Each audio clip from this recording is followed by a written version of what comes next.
자, 14번 보시고요. 14번은 도시벌법상 도시발 조합에 관한 설명이다. 바른 것을 그러면 도시발 조합. 조합에 관하여 이 법의 규정을 제외하고는 민법 중 조합에 관한 규정을 규정한다. 조합이 아니고 사단법인에 관한 규정을 규정합니다.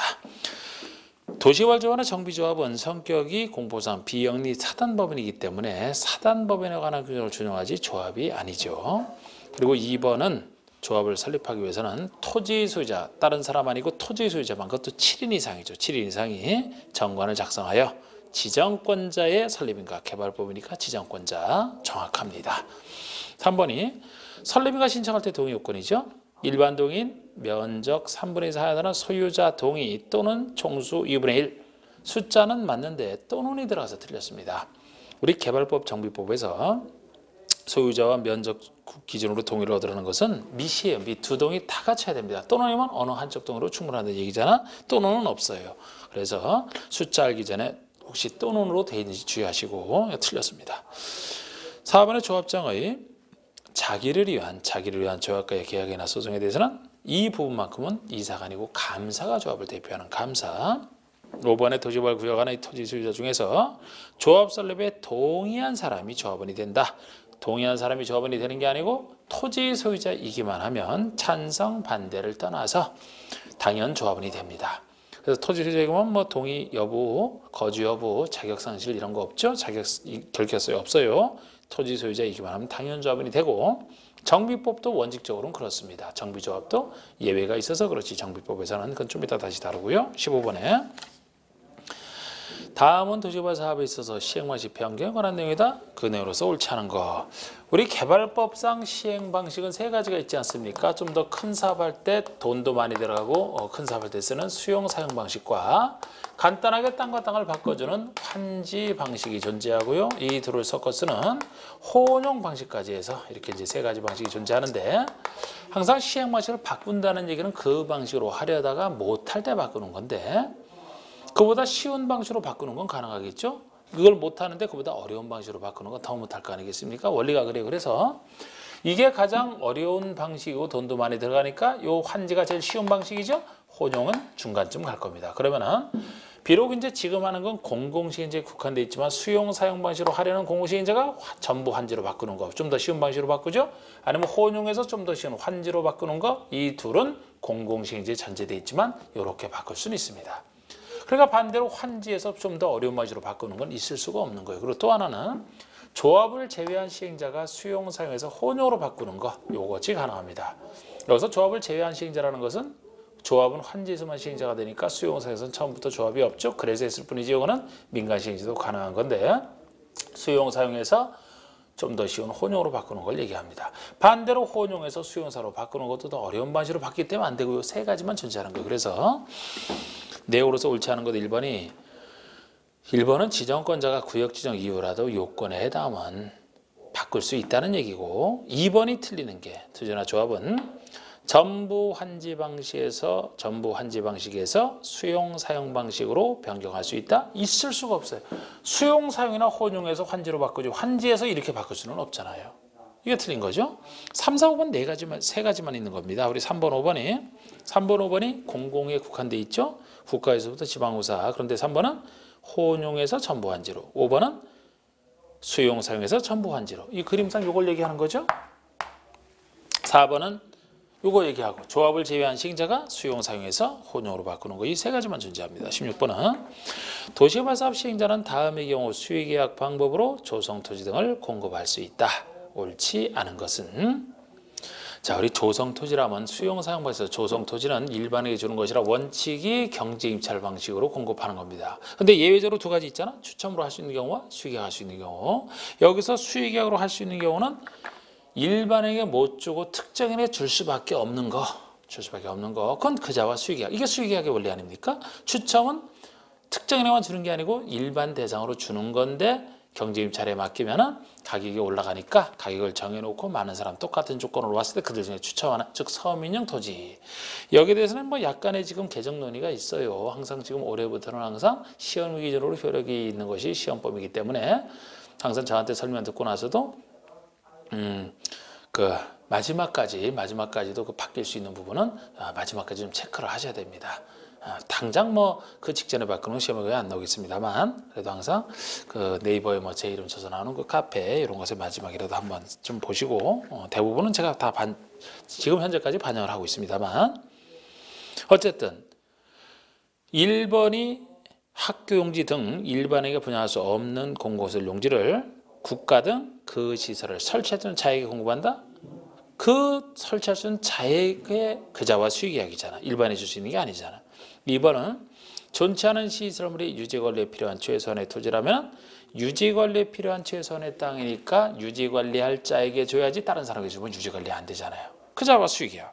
자, 우리 3번이 답이 되는 게 330이하의 단독주택 용지를 공급한다. 그러면 누구에게만 준다는 얘기 없지 않습니까? 그럼 이게 당연히 답이 되는 거예요.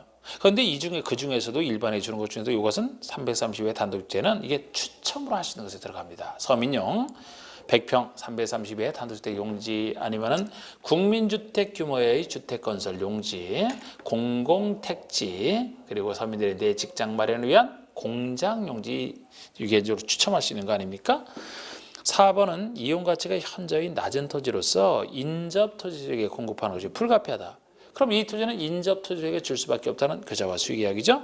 5번에 토지상환 채권의 토지를 상환한다 그러면 상환하는 땅이니까 상환하는 토지니까 채권자에게 줄 수밖에 없는 땅이잖아요. 17번 개발법령상 환직에 관한 설명이다. 틀린 거 우리 환직에 비행정청의 시행자가 환직을 작성했어요. 자치대자 시장의 수인가.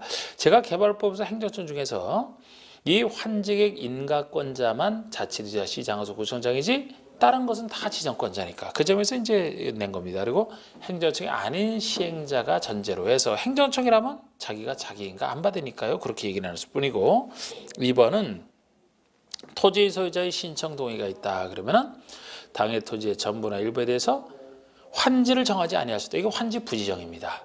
원래 환지에 참여하는 사람은 가만히 있어도 환지를 받는데 환지 받을 사람이 환지를 안 받겠다. 환지 대신에 입치환지를 받겠다. 그런 특수한 거 할 때는 따로 소유자의 신청이 필요합니다. 그래서 소유자 신청 동의가 있으면 환지를 정하지 아니할 수 있다는 건데 이 경우 당해 토지의 임차권자 등이 있으면 동의를 요하지 않는다? 이게 틀렸죠? 요합니다.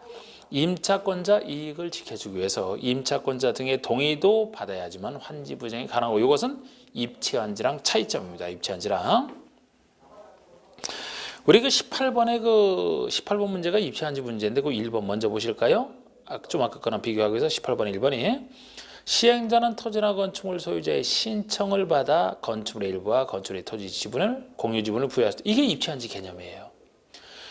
그러니까 땅에 대해서 환지, 보통 환지가 땅 주는 것이라 이게 평면환지라고 하거든요. 그런데 줄 땅이 환지가 부족해서 환지 대신에 구분 건축물을 지어서 구분 건축물의 일부와 땅의 지분을 주는 거 이게 땅에 대해서 입체적이다. 입체환지라고 하는 겁니다. 그런데 입체환지 할 때는 역시 소유자 신청을 필요로 한다는 거예요. 그런데 이 경우 임차권자 신청은 필요 없다. 임차권자의 신청 동의는 필요 없어요. 이거 맞습니다. 아까 17번에 2번은 틀리고 이게 둘의 차이거든요. 그러니까 환지 부지정과 입체환지 할 때는 환지 안 받는 것이라 둘 다 소유자의 신청 등은 있어야 되지만 임차권자 등의 동의가 필요하냐? 환지 부지정. 필요하지 않느냐? 입체환지. 자, 우리 입체환지에서는 임차권자 등이 있어도 임차권자의 반대가 너무 뻔해서 일부러 안 받는다 생각하세요. 일부러 안 받는다. 땅에 대해서 임차권 행사한 사람에게 건물 줄 테니 생각이 있느냐? 직업이 바뀌게 되는 결과가 됩니다. 그래서 대부분 반대하기 때문에 반대가 뻔해서 일부러 안 받는 것 둘의 차이점. 그래서 2번이 틀렸다. 자, 이제 17번에 3번 보시면 답은 이미 2번 나왔습니다만 종전 토지가 과소 토지 너무 작아요? 그럼 적정 규모대로 늘려줄 수도 있고 증환지 할 수도 있고 환지돼서 아예 제외할 수도 있죠. 이게 직권에 의한 환지 부지정입니다. 반대로 너무 넓으면 가만지 할 수도 있고요. 4번의 환지 계획은 종전 투자 환지의 가격 달라지는 것을 다 고려하라. 위치 지목 면적 토지 수리 이용 상황 환경 7가지 다 고려하라. 이걸 만약에 정비부서 관리 처분에서 물었다라면 면적 이용 상황 환경 3가지만 고려하는 건 나오지 않습니까? 그리고 5번은 환지방에서 가격 평가할 때 그 얘기예요. 이거는 이제 수용 사용에서 그 2가지랑 다르지 않습니까? 환지에서는 시행자가 평가하는 게 특징이에요. 시행자가 말이죠. 시행자가 그 아래 조성투의 가격을 평가할 때는 토지평가협의회의 심의를 거쳐 결정을 한다. 그러니까 결정을 시행자가 하되 토지평가협의회의 심의를 거치되 그에 앞서 심의 전에 영의자는 공인평가기관이 평가하게 하라. 영의자는 공인평가기관 하나밖에 없어요. 감정평가업자잖아. 감정평가업자. 그래서 우리 환지에서는 가격 평가할 때 감정평가를 맡겨놓고 그걸 바탕으로 해서 토지평가협의회 심의를 거쳐 시행자가 결정하는 게 환지의 특징이고, 예를 들어 수용 사용 방식에서 조성 토지를 물었다. 그럼 조성 토지는 일반의 기준으로 조성 토지는 감정가를 그대로 합니다. 만약에 수용상에서 원형지라면 서로 그 공급계약 체결해서 따라주는 거 아닙니까? 원형지에서는 감정평가를 바탕으로 하되 두 당사자인 원형지를 공급할 당사자인 시행자와 원형지 개발자가 이 두 당사자가 협의해서 결정하는 게 특징이죠. 이렇게 서로 다릅니다. 18번은 입체한지 얘기인데 아까 1번은 미리 봤었죠? 맞았죠? 그리고 제가 입체한지에서는 두 가지를 꼭 기억하셔야 돼요. 두 가지를. 큰 틀에서 두 가지를. 입체환지할 때는 보통 환지랑 완전히 다릅니다. 입체환지는 환지와 달리 소유자 신청을 받는다라고 아까 개념에서 나왔죠. 신청을 받고 줄 때 땅 주는 게 아니고 건축물의 일부 건축물 주는 거 아닙니까? 그럼 이 구조는 관리처분계획 정비법이랑 같아지는 거예요. 그래서 첫 번째 얘기는 입체환지는 정비부상 관리처분계획 관련된 경정을 끌어다 쓴다. 이게 첫 번째 얘기가 되겠습니다. 그래서 정비법에서도 관리처분 이수를 할 때는 분양 대상자, 분양 신청한 사람이 대상자별로 건물주택 쓰는 것이라 거의 같은 구조가 돼요. 그래서 신청자를 가리기 위한 분양 통지 및 공고 신청 기간 동안에 신청을 받고 건물 줄 때 주택 하나 주는 게 원칙이지만 소유한세 수만 건 주시는 예외, 이런 관련 것을 그대로 끌어다 쓰는 게 입체환지입니다. 두 번째 특징은 입체환지가 또 너무 인기가 있으면 환지 받을 사람이 없을 때 입체환지를 받으라고 마련해놨는데 너도 나도 환지 받을 사람이 입체환지에 몰려들게 되면은 그때는 환지 받을 사람이 없어서 사업 시행이 또 안 될 수가 있어요. 그래서 입체환지 신청할 때 거르는 절차가 필요한 거예요. 신청 단계에서 일정한 권리계획이 작은 사람은 당신 권리계획이 작으니까 신청할 수 없어. 이렇게 거를 수도 있고, 신청했다 하더라도 일정한 자에게만 일정한 요건을 갖춘 자에게만 주택을 줄 수 있다. 그래서 그 요건 없으면 안 줄 수 있는 그렇게 거르는 절차가 필요한데, 이 거르는 절차는 주택 없는 사람만 전제로 한다. 이렇게 보세요. 주택을 소유하고 있는 사람이면은 거르는 절차가 작동이 안 돼요. 아예. 주택 있는 사람은 아무리 권리계획이 작아도 신청하면 받아들여야 되고, 신청했을 때 요건 없이 다른 조건 따지지 않고 줄 수 있어야 됩니다. 그래야 환지 방식 성격처럼 그곳에 주택 가지고 있는 사람이 계속 주택을 받아서 떠나지 않고 살 수가 있잖아. 그래서 거르는 절차는 주택 없는 사람을 전제로 해서만 거른다. 이 두 가지. 그래서 2번, 4번이 그 관리처분계획에 관련된 내용과 같은 얘기거든요. 거기에 관련된 얘기거든요. 3번, 5번이 거르는 절차랑 관련돼 있고, 그러니까 이번에 입체환지 신청기간을 미리 당사자에게 알려주는데 그 신청기간도 당사자에게 통지한 때로부터 30일 이상 60일 이하로 한다. 이 숫자까지 정비 분위기랑 똑같은 겁니다. 신청기간 얘기. 이때 신청을 하고요. 4번 보시면 원래는 한 사람이 여러 주택까지 있어요. 한 주택 주고 여러 사람이 공유하고 있으면 한 주택만 주는 대원칙에다가 수많은 얘기 중에 소유한 주택 수만큼 줄 수 있는 거. 그 얘기죠. 4번은. 과밀억정은 여기 위치하지 아니하는 전제도 정비법랑 똑같잖아. 과밀억정에 위치하지 아니하는 도시개발구의 토지 소유자에 대해서는 소유한 주택 수만큼 그대로 다 줄 수 있다. 그대로 맞습니다. 소유한 주택 수만큼 줄 수 있는 것 중에는 요거 외에도 이제 뭐 근로자 속수, 기숙사 용도로 가지고 있는 자, 공공이 소유하고 있는 그런 공공 소유자에게는 소유한 주택 수만큼 낮습니다. 그리고 3번, 5번이 3번이 자, 3번은 주택을 소유하고 있는, 5번은 주택을 소유하고 있지 아니한, 이런 차이가 있죠. 그래서 3번에 주택을 소유하고 있는 토지 소유자의 종전관리가액이 입체환지로 줄 구분 건축의 제일 작은 공급가격과 비교해서 그 가격의 70% 이하라면은 시행자가 신청 대상에서 제외할 수 있다. 보통은 이 권리계획의 70% 이하 작으면 제외할 수 있다. 보통은 있어요. 그런데 이거는 주택을 소유하고 있는 자기 때문에 이렇게 신청해서 제외할 수 없습니다. 신청하면 받아줘야 된다는 거예요. 주택을 소유하고 있는 사람이라 그래서 이렇게 거르는 절차 작동이 안 된다 그랬잖아. 그래서 틀린 거고. 5번은 주택을 소유하지 아니한 소유자, 주택 소유하지 않은 자에 대해서는 이건 신청한 걸 전제로 해서 면적이 일정 규모 이상이거나 종전의 권리가액이 최소 제일 작은 공급 예정 가격 이상일 때 줄 수 있다니까 이게 안 되면 안 줄 수 있다는 얘기도 되죠. 근데 주택 소유하고 있으면 무조건 줘야 된다고. 그래서 이건 맞는 얘기가 되는 겁니다. 3번이 틀리고 19번에 주거환경 개선구역이 지정되면 그 지정고시가 있은 때로부터 사업의 시행 방식에 따라 일정한 용도지역으로 결정 고시인 것으로 본다.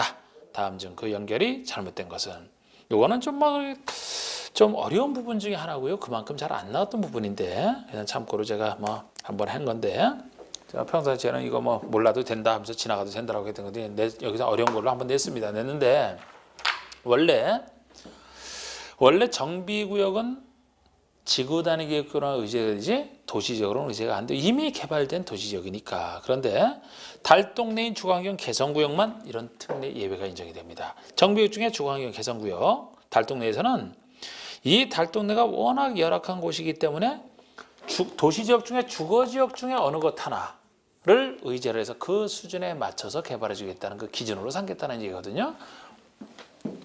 이 주거지역 중에 우리가 전일준 했잖아. 전일준.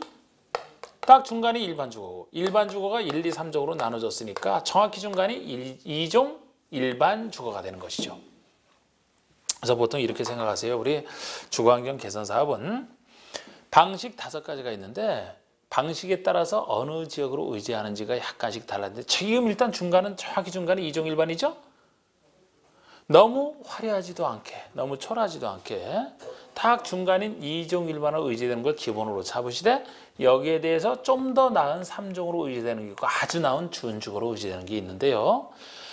우리 주거환경 개선 사업은 5가지 방식 다 쓰는 유일한 사업인데 관리처분에 따라 주택 주는 거, 환지로 땅 주는 거, 기반설만 고쳐주는 반쪽짜리, 가장 무서운 수용 방식, 섞어서는 혼용은 섞었으니까 빼고 해서 4가지 중에서 보통은 2종 일반으로 보세요. 2종 일반으로 보시는데 그 방식 중에서도 주택을 지어주는 것이라면 주택을 좀 더 크게 지어라. 조금 나은 3종 일반으로 의제된다. 일단 이렇게 보세요. 그러면 환지로 한다라든지 반쪽짜리라면 주택 주는 게 아니죠. 이 방식으로 할 때가 정확히 중간이 2종 일반이고 관리처분에 따라 준다. 관리처분에 따라 건물 주는 것이죠. 수용 방식도 수용하여 주택을 건설하는 에게 소유지가 우선 공급할 수 있는 방법 아닙니까? 이 2가지는 3종 일반으로 의제된다 보시면 돼. 그런데 이 주택 주는 것 중에 즉 3종으로 의제되는 주택 주는 방식 중에 임대주택을 200세 이상 대규모로 짓는다. 그러면 더 그거를 유도하기 위해서 덜 큰 혜택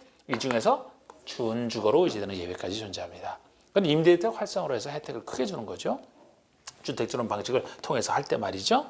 그래서 1번이 반쪽짜리 얘기잖아. 시행자가 기반설만 주로 고쳐주고 소유자가 스스로 주택 개량하는 주택 주는 방식이 아니야. 시행자가 기반설만 고쳐줘. 이게 2종 일반으로 의제가 되죠. 2번 환지 2종 1, 2번이 2종 일반이에요. 그러면 3번은 수용 방식 아닙니까? 주택 줄 수 있는 방식이죠. 3종이 돼야 돼. 그래서 3번이 틀렸습니다. 3종 일반. 4번이 관리처분에 따라 주택 주는 거 3종 일반. 3, 4번이 3종 일반이 되는 거예요. 그리고 이 3, 4번에 대한 예외가 5번이고요. 위 3, 4의 경우로서 기업형 임대주택이나 공공시설 임대주택을 200세대 이상 공급하려는 경우다. 이렇게 대규모 임대주택을 건설할 때는 잘하라고 혜택 주려고 준주거까지 의제가 되는. 자, 우리 20번이 이제 정비법상 정비조합의 조합원과 관련된 설명이다. 옳지 않은 거. 우리 정비조합의 조합원이면 일단 틀이 항상 정비법에서는 틀부터 잡으시라고 했잖아. 조합 나왔으니까 6가지 사업 중에서 주거환경 개선사업, 주거환경 관리사업은 민간이 못하니까 빼고 나머지 4 중에서 재건축이 예외, 가로태 정비사업은 다시 예외 나중에 추가됐죠. 그래서 결국 재개발과 도시환경 정비사업이 원칙, 재건축과 가로태 정비사업이 예외. 이 틀을 구별해서 보시는 게 중요하죠. 그래서 조합원과 관련돼서는 1번에 재개발과 도시환경 정비사업 원칙적인 두 사업의 조합에는 누가 되느냐? 개발법과 똑같아요. 그래서 원칙입니다. 찬성 반대 떠나서 토지 등 소유자이기만 하면 당연 조합이 되는. 그래서 정비구역 안에 소재한 토지 또는 건물 소유자 또는 지상권자, 이것이 두 사업에서는 토지 등 소유자를 얘기하잖아요. 이 토지 등 소유자가 조합원이 된다는 겁니다. 찬성반대를 따라서 맞고요. 예외 인정하는 게 재건축과 가로주택 정비사업이죠. 재건축과 가로주택 정비사업, 이 두 가지는 왜 예외냐? 개발법과 달리 토지 등 소유자 중에서 동의한 사람만 되기 때문 아닙니까? 그래서 이렇게 항상 나눠보는 거예요. 그래서 2번 지문도 맞는 것이고, 동의하지 아니한 사람은 조합원이 안 되기 때문에 그자 물건 취득과 관련해서 매도 청구랑 연결되는 게 바로 이 두 사업과 관련돼 있잖아요. 그리고 이제 3, 4, 5번은 대표자 한 명을 조합원으로 보는 거는 그런 것과 관련된 문제인데, 공유하고 있으면 당연히 대표자 한 명. 그건 뭐 뻔해서 빼고. 3번, 5번 이제 그 관련 나머지 둘이죠. 3번에 수인의 토지 등 소유자가 1세대에 속한다. 원래 소유자는 여러 명이지만 한 세대라면은 그 대표자 1인을 조합원으로 보겠다는 겁니다. 대표자 1인. 이렇게 대표자 1인을 보게 되면은 세대를 주민등록으로서 분리하는 게 유리한데, 세대를 분리했다 하더라도 같이 살아야 사람은 같은 세대로 본다. 4번 얘기죠. 배우자와 미혼이면서 동시에 20세 미만인 직계비속. 미혼이면서 동시에 20세 미만인 직계비속은 같이 살아야 사람이니까 세대를 분리하더라도 같은 세대로 보겠다라는 거. 5번. 조합 설립인가 후에 토지 등 소유자로부터 토지나 건축을 양수하여 수인이 소유하게 된 때는 그 수인을 각각의 조합원으로 보는 게 아니고 대표자 1인을 조합원으로 보는 것에 이것도 들어갑니다. 이게 지금 조합 설립 인가 당시에 어떤 A가 여러 땅을 가지고 있어요. 그래도 조합원은 A 한 명으로 봐야 되지 않습니까? 원래 한 명이니까. 그런데 이거를 B가 취득하고 이걸 C가 취득해서 단독 소유자가 몇 명이 됐다 하더라도 이거를 다 조합원으로 인정하게 되면은, 처음에 한 명이었는데 셋으로 인정하게 되면 조합원이 늘어나서 사업상이 악화되기 때문에 한 명으로, 대표자 한 명으로 보겠다는 겁니다. 이게 설립인가 전에 만약에 이런 일이 생겼으면 각각을 조합원으로 봐야 되겠죠? 조합원이 확정되기 전이니까 설립인가 후를 전제로 해서 이런 일이 있으면 각각이 아니고 대표자 1인을 조합원으로 보겠다는 거. 20번 얘기는 조합 총회, 정비조합의 총회에 관한 설명으로서 옳지 않은 거예요. 그래서 총회에서 이제 의결할 때 특유한 얘기로서 이제 개발법은 없고 여기만 있는 얘기인데요. 먼저 1, 2번이 출석 정족수에 대한 얘기고, 4, 5번, 5번은 의결 정족수에 대한 얘기가 되는데요. 1번의 총회에서 의결할 때는 조합원의 10% 이상이 직접 출석. 그러니까 서면에 의한 출석이나 대리인에 의한 출석 말고 직접 출석하는 게 이게 10% 이상이 직접 출석은 해야 된다는 겁니다. 다만 이때도 중요한 거 세 가지는 20% 이상이 직접 출석하는 예외, 창립총회는 창립총회니까 중요한 거, 그리고 시행계획서 관리청계획 의결하는 총회는 20% 이상이 직접 출석해야 돼요. 그러니까 시행자 다음에 나오는 시행계획서 관리청계획은 여기서 중요한 총회로 보는 겁니다. 물론 제가 사업시행계획서는 총회 정권사항은 아니죠. 총회에서 할 수도 있지만 대의원회가 대행할 수 있는 게 시행계획서 아닙니까? 그런데 총회에서 할 때는 중요한 요건을 갖춰야 되는 걸로 중요한 총회로 보는 거예요. 총회에서 할 때는. 그래서 세 가지가 20% 이상 직접 출석이고요. 3번은 조합원, 국내 거주하는 조합원은 권한을 행사할 수 없다. 그러면 이제 대리인 선정할 때 얘기죠. 권한을 행사할 수 없다. 그러면 배우자나 직계, 좀비속이나 형제자매 중에서 성년자를 대리인으로 정하여 의결권을 행사할 수 있다는 거죠. 다른 사람은 대리인으로 정할 수 없다는 겁니다.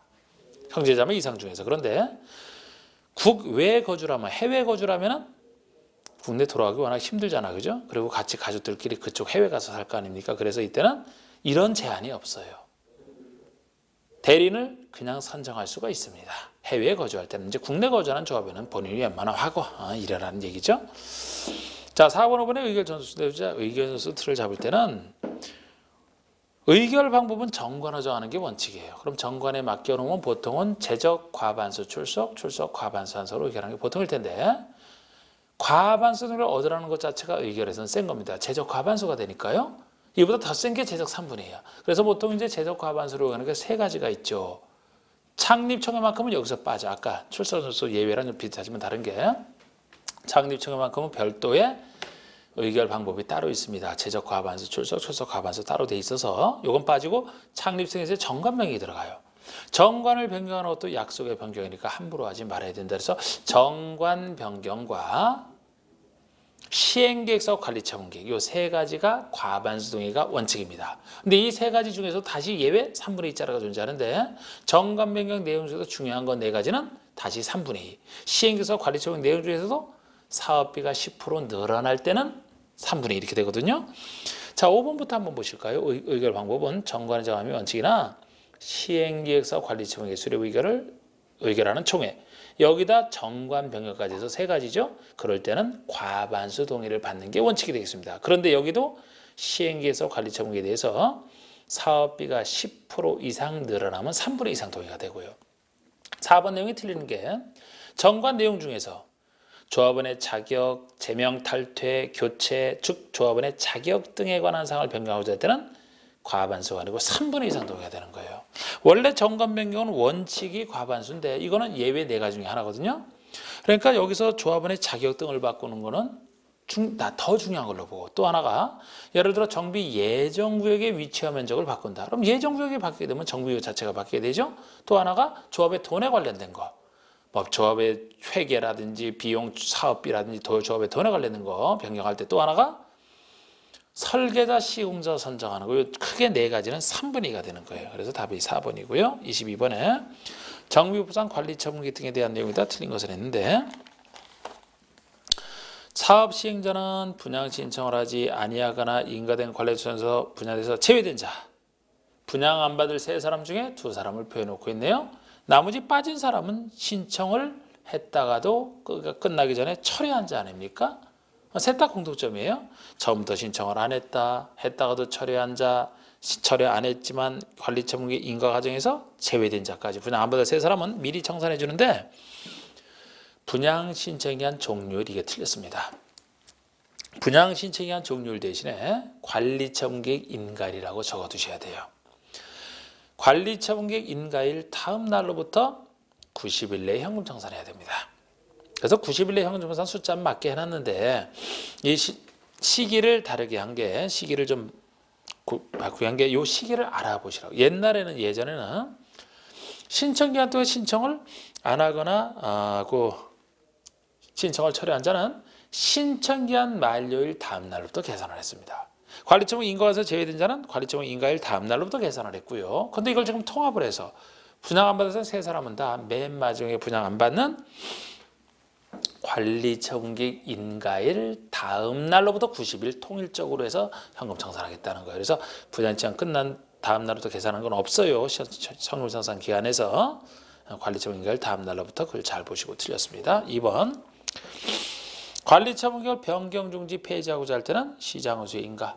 같은 절차잖아요. 관리처분계획 만들 때 수립할 때 인가라면 수립한 것을 변경 중지 폐지할 때도 같은 절차 시장허수 인가 맞습니다. 그리고 3번, 4번은 관리처분 내용 중에서 이 두 가지 기준식이 구별하는 건데 맞게 돼 있어요. 그런데 정확히 알고 계셔야 돼. 이렇게 이거 바꾸면 틀립니다. 3번의 분양 설계에 대한 계획은 설계 기술적인 부분이니까 관리처분계획 수립할 때 가장 최신 시점을 기준으로 하라 그랬잖아. 관리처분계획은 분양 신청이 만료돼야만 만들 수가 있습니다. 그 전에는 신청한 사람이 확정이 안 되기 때문에 신청이 끝나고 분양 신청한 사람 대상으로 만들어야 되잖아. 그래서 이 분양 신청은 만료되는 최신 시점을 기준으로 해서 수립한다라고 보시면 됩니다. 그런데 4번처럼 관리처분계획에는 사업시행 인가고시가 있은 날을 기준으로 한 종전의 투자나 건축의 가격이 포함된다. 이 종전의 투자나 건축의 가격은 돈이 왔다 갔다 하는 문제이기 때문에 최신 시점 아니고 객관적인 때를 잡아야 된다 그랬잖아요. 사업시행 인가고시가 있은 날 사업시행권을 따는 때 아닙니까? 이런 객관적인 때를 잡아서 평가를 합니다. 그런데 여기도 예외가 여기는 없지만 존재하는 게, 아니 건축물 같은 경우는 이 사업시행 인가고시일 날 있어야 평가를 하지. 그 전에 예외적으로 미리 철거된 것이 있다 그러면 미리 철거할 때는 시장허수에 허가를 받아 철거하고 허가 당시에는 남아있죠. 그래서 원래는 사업시행 인가고시를 기준으로 평가하지만 혹시 그 전에 철거된 것이 있다 그러면 시장운수에게 허가받은 날을 기준으로 한다 그래야 됩니다. 5번에 정비구역 지정 후 분할된 토지를 취득한 자, 구역 지정 이후에 분할된 토지라면은 요거는 이제 투기랑 관련돼 있다고 보기 때문에 물건 달라고 그 사람이 신청을 해도 안 돼 하면서 현금 청산할 수 있다는 거예요. 이게 이제 인가부담 관리처분계획에서 제외된 자가 되는 겁니다. 그러면 이제 관리처분 인가를 다음날로 또 90일 내에 이거 현금 청산하겠죠? 23번이 정비사업 시행자의 임시 수용 의무와 관련된 설명이다. 옳지 않은 거 됐는데 우리 시행자가 사업할 때 사업하는 동안에 거기 있는 사람들이 이제 나가서 잠시로 다른 데서 살고 있어야지 공사할 거 아닙니까? 거기와 관련해서 임시 수용 의무를 시행자에게 지우는 그 얘기인데 어려운 가난한 사람들이 해서 해줄 때입니다. 1번의 시행자는 재개발 사업과 재건축 이게 틀렸어요. 재건축 대신에 가로 주거환경 개선 사업을 넣어야 됩니다. 제일 어렵게 사는 곳이 주거환경 개선 사업이고 그 다음 어려운 곳이 재개발이에요. 여기서 철거민들은 스스로 사업하는 동안에 살 곳을 마련할 능력이 없기 때문에 시행자가 본문처럼 임시로 거주하게 하거나 임시에 상환한 조치를 해야 된다는 거죠.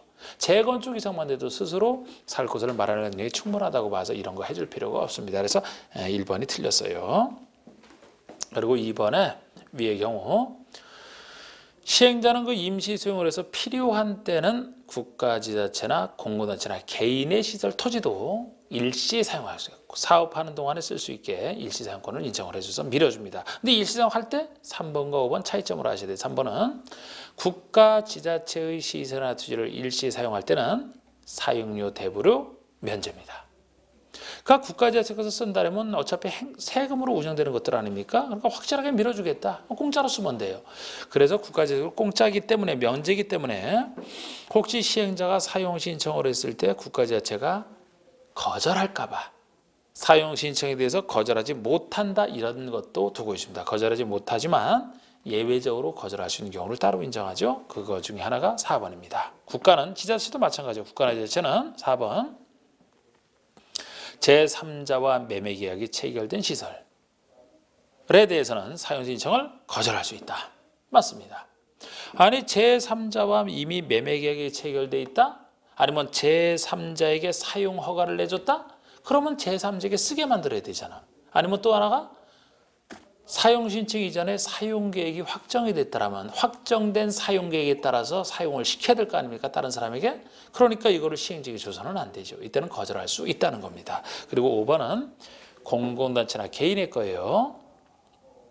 공공단체만 해도 여기서는 행정청이 아닌 겁니다. 그러니까 세금으로 운영되는 게 아니고 독자적 재정으로 해요. 그래서 행정청 것과 국가지자체 것과 달리 공공단체나 개인의 것은 말할 것도 없고 공공단체나 개인의 시설 토지를 일시 사용을 해서 손실을 받은 자가 있으면 시행자는 손실을 보상해야 된다는 거죠.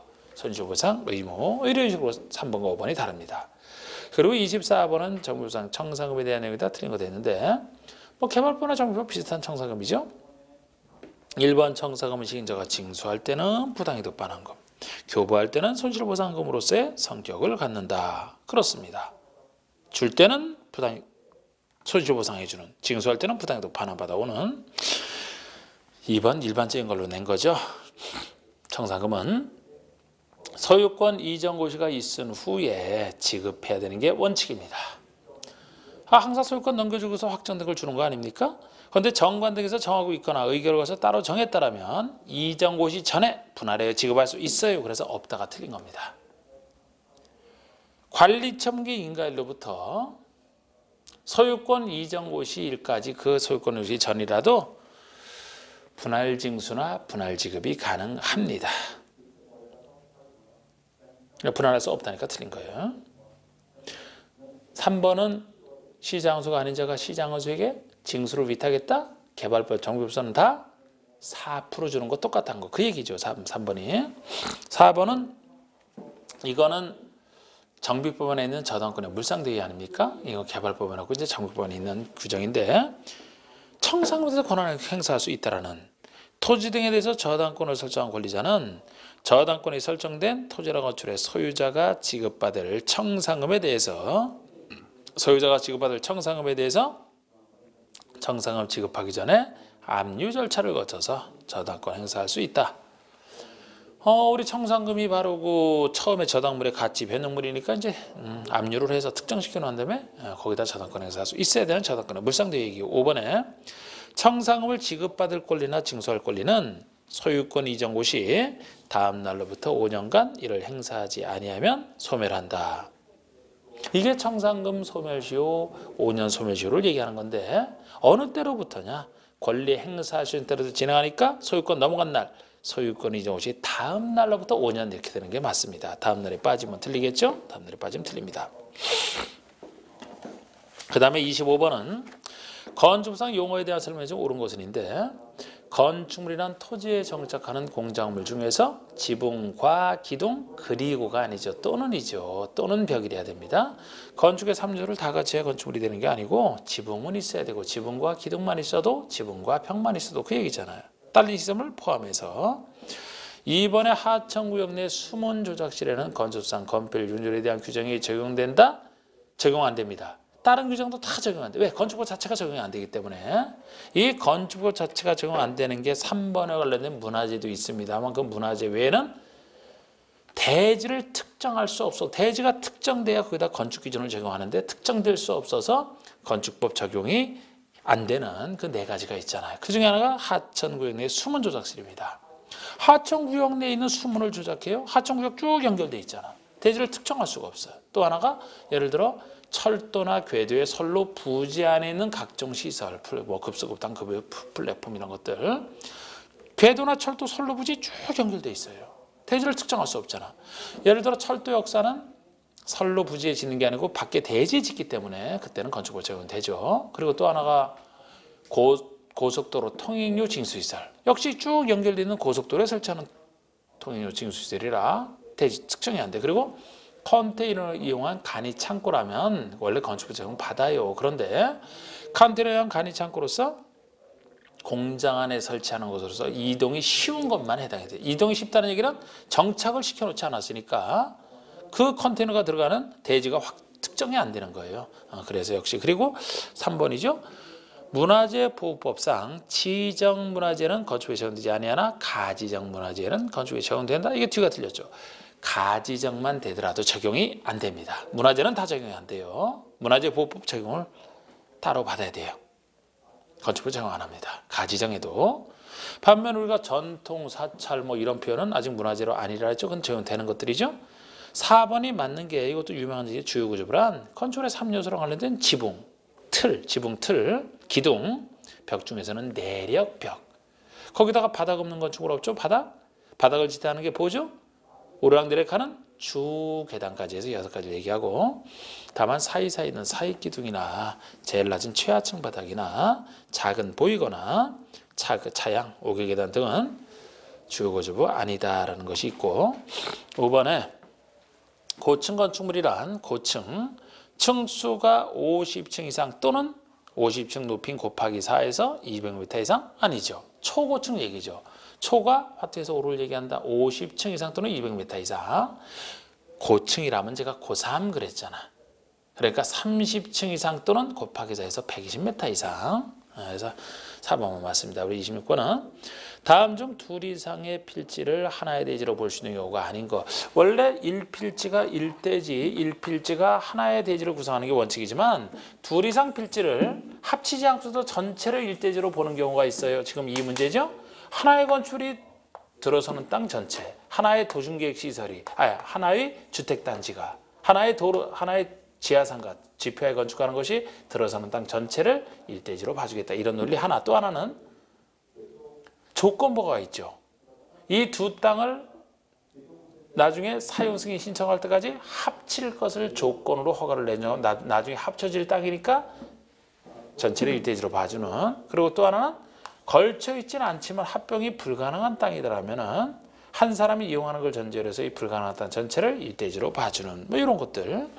그래서 1번이 사용승인을 신청할 때 둘 이상 필지를 하나의 필지로 합칠 것을 조건으로 헌축하라 하는 경우 나중에 합칠 것을 조건 붙였으니까 나중에 합쳐질 거 지금 합쳐지지 않아도 둘 이상을 하나의 대지로 볼 수 있다는 것에 들어가는데 전제 때문에 틀렸어요. 토지 소유자가 서로 다른 경우이기 때문에 이게 답이 되는 겁니다. 이 합쳐질 땅이 소유자가 서로 같아야 확실히 합쳐지지 서로 다르다라면 만에 하나 합쳐지지 않을 수가 있기 때문에 그때 가서 낭패죠. 합쳐지지 않게 되면. 예, 하나로 적용했는데 합치지 않으면 어떡할 겁니까? 그래서 요거는 아니에요. 같은 경우를 전제로 합니다. 또 하나 얘기가 3번 아닙니까? 공간법상 각 필지의 집원 지역이 다른 경우로서 합병이 불가능한 필지? 왜 합병이 불가능하냐? 집원 지역이 달라서, 도면 축척이 달라서, 집안이 연속되지 않아서 합병이 불가능하다라면은 그 합병이 불가능한 땅에 걸쳐서 건축되는 건 아니지만 한 사람이 이용하는 걸 전제로 해서 전체를 일대지로 봐주면 좋지 않겠느냐 하라는 건데요. 그래서 괄호 속에 토지 소유자와 소유권 이외의 권리관계가 서로 같은 경우니까 한 사람이 이용할 수 있죠. 전체를 일대지로 봐주는 겁니다. 만약에 이게 서로 다르다. 소유권과 소유권 외의 권리가 서로 다르다 그러면은 그때는 각각을 일대지로 봐줘야 돼요. 그리고 2번이 주택구상 사업승인 얻어 주택 등을 건설한 주택 단지를 얘기하죠. 하나의 단지가 들어서는 땅 전체, 하나의 단지라는 점에서 전체를 일대지로. 5번도 4번도 도로 지표하에 건축하는 건축물, 지하 상가 같은 거 일단의 토지 전체. 5번은 하나의 건축물이 2필지 이상에 걸쳐 건축된다. 그 땅 전체. 자, 반면에 여기는 없지만 지금 이건 2 이상 필지죠. 더 간단한 게 있어요. 하나 이상 필지의 일부를 일대지로 보는 경우도 존재합니다. 이것도 구별하시면 좋은데 우리 왜 일부만 일대지로 보느냐? 건물 들어서는 땅 자체가 이 일부에만 들어서기 때문에 그런 논리잖아. 그래서 하나의 도심기술이 이 일부에만 들어선다. 일부 그 땅만. 아니면 이 일부에 대해서만 산지 전용허가, 농지 전용허가, 개발행위 허가를 받았다. 그럼 허가받은 그 부분만 써야 되니까. 또 조건부호로 써있을 때는 사용승인 신청 시까지 나눌 것을 조건으로 허가하는 경우는 나눠지는 토지를 얘기합니다. 어차피 일부가 현재 나눠지지 않았지만 앞으로 나누어질 토지니까 라는 얘기.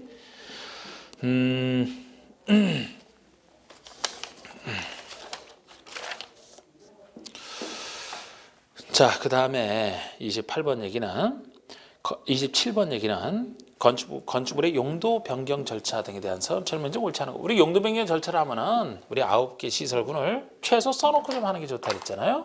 제가 9개 시설군이 자산 전문인 영업교육은 공인중개사교육은 옆에 있는 집, 옆집, 근린주거, 밖에 살아.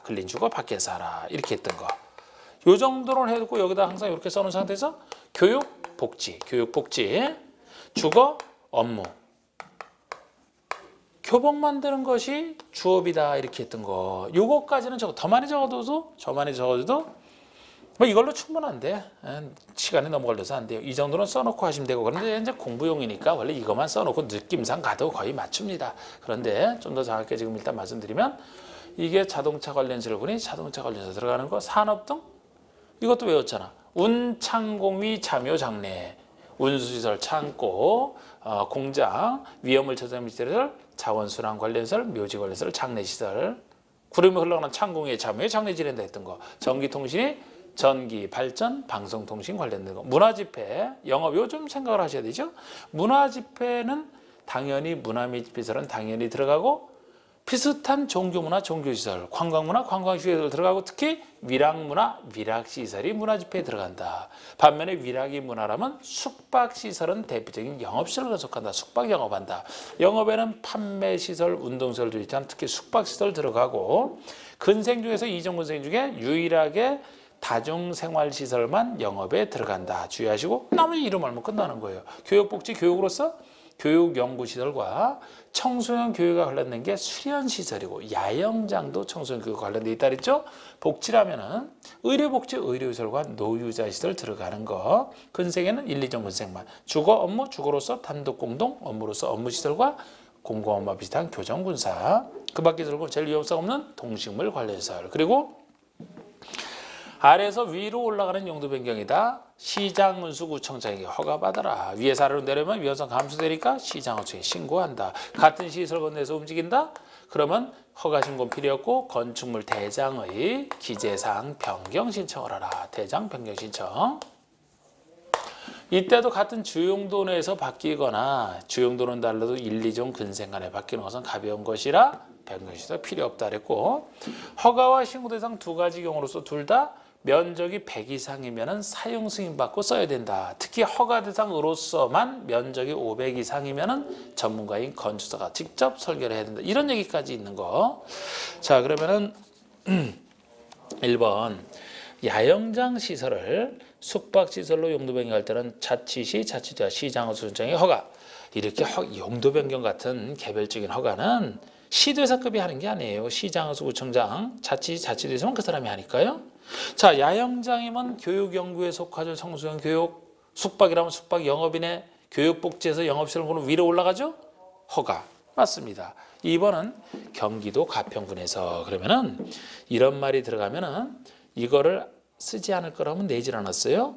경기도지사냐 가평군수냐를 쓰려고 이렇게 따로 낸 거예요. 주의하시고 경기도 가평군에서 동식물 관련소를 판매시설로 용도 변경할 때는 가평군수의 허가를 받아야 된다. 가평군수 허가니까 일단 맞지. 이거 경기도지사가 나오면 그냥 벌써부터 틀린 거. 내용 볼 필요도 없는 거예요. 자, 우리 동식물 관련 시설이면 그 밖의 시설군. 요거를 판매시설이면 판매 영업 여기 들어가죠. 그 밖에서 영업시설군으로 바뀐다? 허가죠. 가평군수 허가니까 정확히 맞는 거예요. 3번은 특별시에서. 그럼 역시 이렇게 나오면 특별시니까 특별시장이 권한을 행사하느냐 구청장이냐를 물어보려고 한 거예요. 장례식장은 일반 음식으로 용도 변경한다. 특별시장이 신고. 내용 볼 필요 없어요. 틀렸어 그러면. 아니 특별시장이 무슨 한간 사람입니까? 구청장에게 허가 신고하는 거지. 응? 우리 건축에 나온 거 웬만한 거 용도 변경 뭐 여러 가지 가설 건축을 포함해서 다 개별적인 그 허가 등이라 시장수 구청장이 주로 한다 그랬잖아요. 여기라면 구청장이 되겠지. 예외적으로 특별시장 관행시에 직접 나서는 거 참 흔치가 않습니다. 용도 변경대로 건축 허가 파트에서 그것도 대형 건축물 21층 이상 10만 큰 거 지을 때만 특별시장이 나서는 거잖아. 그 광역시장이라. 그래서 이건 벌써 내용 읽어보니까 틀렸고, 근데 우리 이제 공부니까 보면은 장례식장은 일반 음식점, 장례식장이면 운창후의 자묘, 장례, 산업 등에 속하는 것이죠. 일반 음식점이면 큰생에 속하는 거 아닙니까? 이정원생이니까 한참 내려오죠. 신고는 신고인데 이걸 구청장에 신고 그래야 맞는 겁니다. 그 다음에 4번이 허가 신고 대상인 경우로서 용도 변경하는 부분이 100 이상이면 둘 다 사용승인에 관한 규정을 준용한다. 5번에 건축사가 설계를 해야 되는 용도 변경은 건축사 전문가가 설계해야 되는 것은 500 이상으로서 허가 대상인 용도 변경만 이렇게 하는 거. 그래서 일단 3번만 틀렸습니다. 자, 10분 쉬었다가 나머지 하겠습니다.